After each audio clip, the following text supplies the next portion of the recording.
Hey, Shalom Akim. You know, we was in transit up to the Baltimore camp. All praise to Yahweh by Shemi Havashad. You know, double honors to the elders and all the righteous brothers out there on the highways and byways. You know, that's right.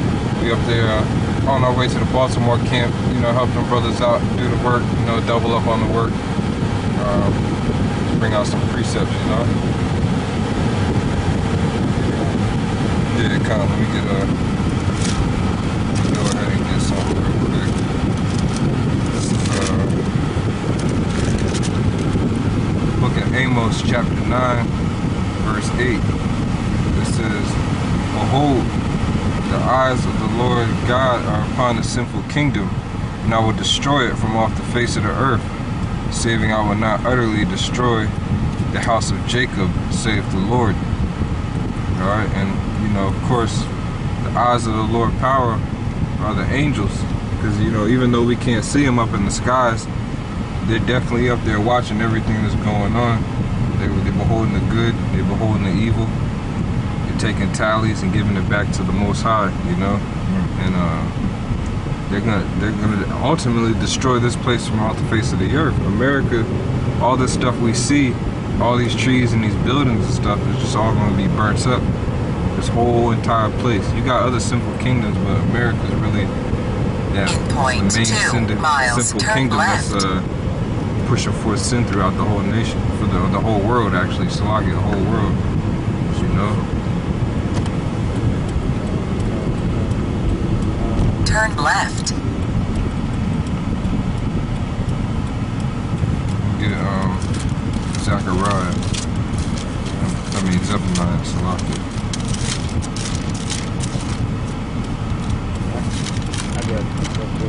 Okay, go ahead. Zephaniah 1, and go ahead and start at verse 11. It's Zephaniah chapter 1, verse 11. Howl ye inhabitants of Maktesh, for all the merchant people are cut down. Right, Maktesh was the Wall Street of the ancient times, you know. Said howl ye because all their money is crashing, man. The euro's crashing, the dollar's crashing. Just recently on the news, they had a coffin with the letters EU on it, man. You know, because they're starting to howl right now. You see them riots going on over there. Go on, all they that bear silver are cut off. And it shall come to pass at that time that I will search Jerusalem with candles.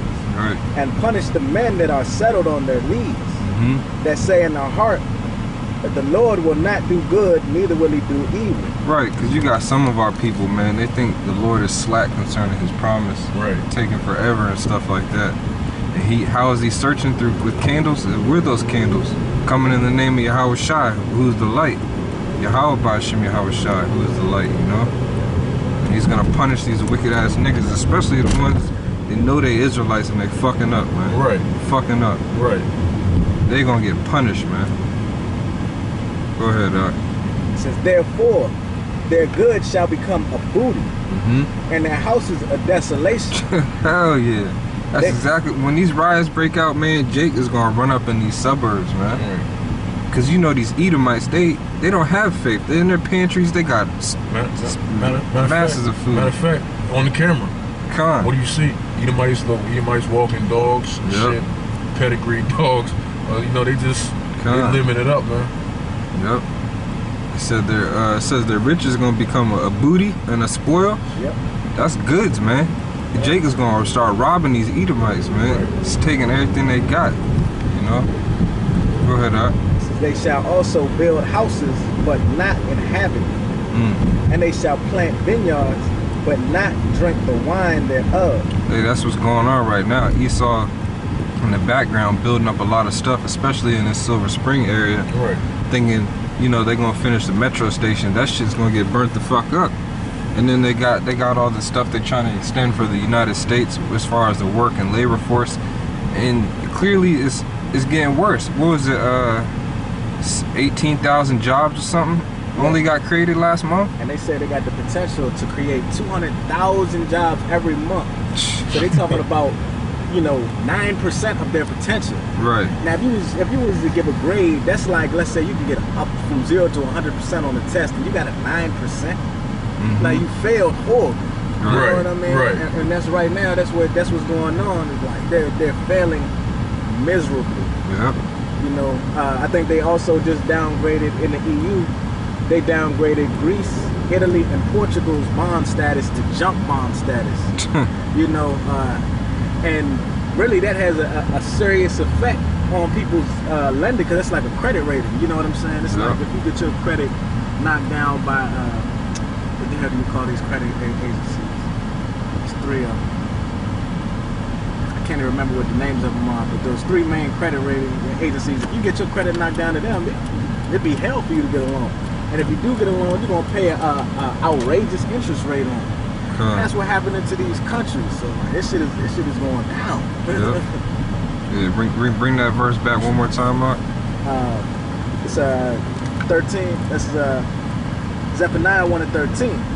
Therefore, their goods shall become a booty, and their houses a desolation. They shall also build houses, but not inhabit them. And they shall plant vineyards, but not drink the wine thereof. The great day of the Lord is near. It is near and hasteth greatly. Even the voice of the day of the Lord, the mighty man shall cry there bitterly. That's right. That day is a day of wrath, a day of trouble and distress.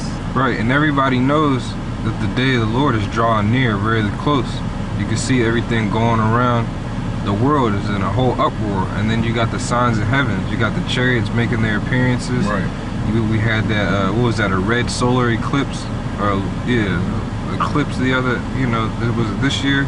Right. You got the stuff going on, so they know the great day of the Lord is near. And it said the mighty men are going to cry bitterly, like these politicians, these kings of these other nations who think they're going to be the next superpower. You know, but little do they know that that great day of the Lord is going to be a day of wrath and trouble, especially for America. Especially for America. This place is going to fuck out, man. It's swirling around the drain right now. It's on its last leg. It's like, you know, what they try not to tell people is, you know, is they try and extend the debt ceiling. Even if they do come to a resolution and extend the debt ceiling, it can still work out badly. You know what I mean? Because once you increase the debt ceiling, they can still have their credit rating drop. Right. You know what I mean? Because it's not like they're paid back any debt. Right. So it's their credit situation has not improved. So this, and then, you know, and also normally when you increase your credit limit, you got to go through austerity. They're gonna call it something else, but you got to go through austerity to make sure that it's not gonna be in vain. So, and then if they don't, then they just automatically gonna go into default. You know what I mean? Which is going, you know, be bad for them anyway. So it's a lose-lose situation. They're going down the drain.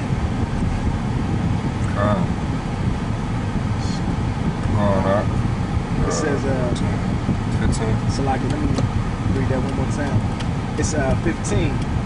That day is a day of wrath, a day of trouble and distress, a day of wasteness and desolation, a day of darkness and gloominess, a day of clouds and thick darkness, a day of trumpet and alarm against the fenced cities and against the high towers. And I will bring distress upon men, that they shall walk like blind men, because they have sinned against Yahweh, and their blood shall be poured out as dust, and their flesh as the dung. That's right, because it's going to be so many carcasses and corpses. You're not going to be able to bury all these bodies. It's going to get burnt up and killed over here when the race riots break out. You know, when that stuff starts to happen, it's going to be a horrible smell on these streets. America is going to stink, man. It already stinks as is, but when these bodies are laying around and they start decaying, you know, and you got animals eating off them and stuff like that, it's gonna smell like shit, man. That's exactly what dung is, feces. You know, that's exactly what this place is gonna smell like, and that's what it looks like already. So it only fits, you know. Okay, I appreciate it. Yeah, go ahead. Isaiah chapter 19, starting from verse 14. It says, the Lord hath mingled a perverse spirit in the midst thereof, and they have caused Egypt to err in every work thereof, as a drunken man staggereth in his vomit. And I wanted to put that out there because it's like, once you really look at it, America and the European Union, I've been watching Bloomberg and Reuters, they've been talking about it all week. And a lot of people are coming out and saying that all the decisions they've been trying to make to heal everything has just always been the wrong decision. That's because the Lord has been putting that spirit on them to stagger in every work, just to make all of the wrong decisions to create this collapse. It says, verse 15, neither shall there be any work for Egypt, which the head or tail, branch or rush may do. In that day shall Egypt be like unto women, and it shall be afraid and fear because of the shaking of the hand of the Lord of hosts, which he shaketh over it. And the land of Judah shall be a terror unto Egypt. Everyone that maketh mention thereof shall be afraid of himself because of the counsel of the Lord of hosts, which he hath determined against it. Break it down, huh? Yeah, so basically this is going into, all of these different things that we're seeing right now, because, as I said, they're making all of the wrong decisions because the Lord has mingled that perverse spirit, causing them to err in every work. So now they're staggering as a drunken man, like they don't know what the hell to do. They have no damn clue. They think about QE3, and now they're saying, oh, well, QE1 didn't do anything, and QE2 didn't do anything. Now you telling us, Bernanke got on the TV the other day, and he basically had already hinted, you basically get ready for QE3. They're looking at all these countries in the Eurozone, and they're just fucking losing their minds. You know what I mean? Everybody is seeing the death of the euro before their eyes. They're trying to overshadow it with this whole Rupert Murdoch thing. You know what I mean? Talking about the damn tabloid. But really, you can't overshadow this. You can't overshadow it, and there's no jobs. Everybody is losing their jobs. When austerity hits, it's going to get serious because the first thing they're going to do is cut government jobs. Right. Now, where we live at, in the DC metropolitan area, the majority of people receive their jobs from the government, whether they work directly for the government or they work for a government contractor. Right. So once they go through these particular austerity measures in America, especially in Prince George's, for those of you brothers who don't know, Prince George's County, even though, a lot of the places where Jake lived, this shit is like a third world country, but it's considered to be the richest black majority county in America. And the reason being is because of the access to all of these government jobs in DC. Now, once they cut that off, it's going to be completely a third world country. Right. It ain't going to be no difference between uppity Jake and then Jake that's on the bottom. They all going to be on the bottom. Right. You know what I mean? So we're seeing, just like the brother said, we're seeing them circling the drain right now, Yep. Got a precept. Okay. This Isaiah chapter 13, verse 4. It says, the noise of a multitude in the mountains, like as of a great people, a tumultuous noise of the kingdom of nations gathered together. The Lord of hosts mustereth the host of the battle. And that's what's going on over there in the Middle East. People seeing these crazy ass Arabs on TV, that's the Most High putting that spirit on them for all them nations to come together. And really, we're in World War III. It just hasn't been brought to a full scale in the mainstream media. Right. It hasn't been brought over to America yet. America hasn't been touched, even though America is directly involved. These fucking Edomites, these elites, these so-called white man, he's the one moving these chess pieces, He's the one bombing universities in Libya, dropping bombs on nurseries and schools and shit over there. Killing more civilians than playing targets. Yeah. It's basically a self-defeating war, They're basically defeating themselves.